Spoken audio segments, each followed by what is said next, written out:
Welcome to YoYo TV cine talkies. ఇండియాలోనే Hollywood looks ఉన్న ఏకైక హీరో మన సూపర్ స్టార్ మహేష్ బాబు.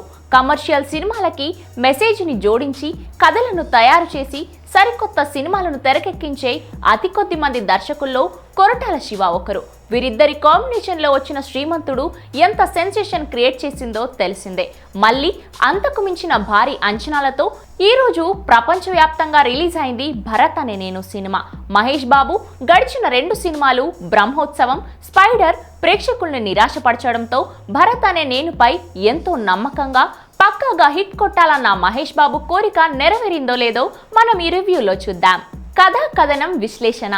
పక్కా పొలిటికల్ సెటైర్ గా కొరటాల శివ తీసిన ఈ మాస్ మెసేజ్ కమర్షియల్ సినిమాపై మహేష్ బాబు పెట్టుకున్న నమ్మకం ఇప్పుడు అక్షరాల నిజమైందని చెప్పొచ్చు. చిన్నప్పుడు మా అమ్మ నాకో మాట చెప్పింది, ఒక్కసారి ప్రామిస్ చేసి ఆ మాట తప్పితే you are not called a man అని. ఎప్పటికీ ఆ మాట నేను తప్పలేదు, మర్చిపోలేదు. నా జీవితంలోనే అతిపెద్ద ప్రామిస్ చేయాల్సిన రోజొకటి వచ్చింది. పెద్దదే కాదు, కష్టమైంది కూడా, కానీ ఎంత కష్టమైనా ఆ మాట కూడా తప్పలేదు అని టీజర్లో చెప్పిన డైలాగ్ను అక్షర సత్యంగా చేసి చూపాడు మహేష్ బాబు. ఈరోజు థియేటర్స్లో గ్రాండ్ ఎంట్రీ ఇచ్చిన ఈ సినిమా పాజిటివ్ బస్తో ప్రపంచవ్యాప్తంగా 2000 థియేటర్స్కి పైగా విడుదలై యుఎస్లో మరో బ్లాక్ బస్టర్ హిట్గా నిలవనుందని ట్రేడ్ టాక్స్ వస్తున్నాయి. యంగ్ అండ్ డైనమిక్ ముఖ్యమంత్రిగా Mahesh Babu ఇరగదీశాడని first half, second half అని కాకుండా ఓవరాల్గా భరత్ అనే నేను మహేష్ కెరియర్లో మరో బ్లాక్ బస్టర్ హిట్ అంటూ ప్రేక్షకులు బ్రహ్మరథం పడుతున్నారు.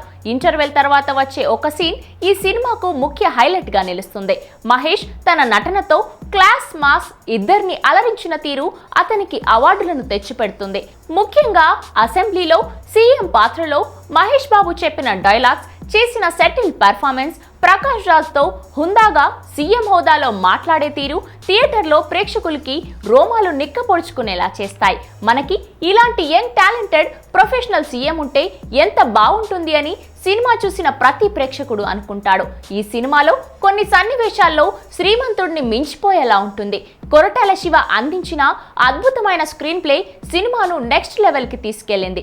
సినిమాలో హెలికాప్టర్ ఎపిసోడ్లోని సన్నివేశాల్లో మహేష్ ని చూడటానికి 2 కళ్ళు సరిపోవు. ఈ సీన్లో హీరోయిజం ని ఎలివేట్ చేస్తూ మహేష్ ని ఒక రేంజ్ లో చూపెట్టాడు కొరటాల. ఇక ఈ సినిమాలో మరో highlight Durga Mahal fighting sequence. Mass ప్రేక్షకులకి ఫుల్ మీల్స్ లాంటి సీన్ అది. ఇక బాలీవుడ్ బ్యూటీ కైరా అద్వానీతో చేసిన సరికొత్త లవ్ సీన్స్ యూత్ ని అలరించడం ఖాయం. ధోని బయోపిక్ లో లైమ్ లైట్ లోకి వచ్చిన ఈ హీరోయిన్ మహేష్ తో పోటాపోటీగా నటించింది. కేవలం అందాలను ఆరబోయడమే కాకుండా స్టాండర్డ్ పర్ఫార్మెన్స్ చేస్తూ కథలో కీలకంగా ఉంటుంది కైరా. మహేష్ అందాన్ని స్క్రీన్ పై చక్కగా బ్యాలెన్స్ చేసింది ఈ ముద్దుగుమ్మ. ఇక ఓవరాల్ గా కొరటాల మంచి మెసేజ్ ఉన్న లైన్ ని తీసుకొని దానికి కొన్ని కమర్షియల్ హంగులు అద్ది తనదైన శైలిలో భరత్ అనే నేనుని తెరకెక్కించాడు. మహేష్ పెర్ఫార్మెన్స్, కొరటాల టేకింగ్ వల్ల సినిమా మంచి టాక్ ని సొంతం చేసుకోవడం ఖాయం. మొత్తానికి సినిమా ఫస్ట్ హాఫ్ ఎక్స్ట్రాడనరీ అయినా సెకండ్ హాఫ్ స్లో అవ్వడం, అక్కడక్కడ ఫేస్ గాడి తప్పిన అద్భుతమైన క్లైమాక్స్ తో సినిమాను ముగించాడు కొరటాల శివ. ఈ సినిమాకి మా యోయో టీవీ అందిస్తున్న రేటింగ్ 3.5 out of 5.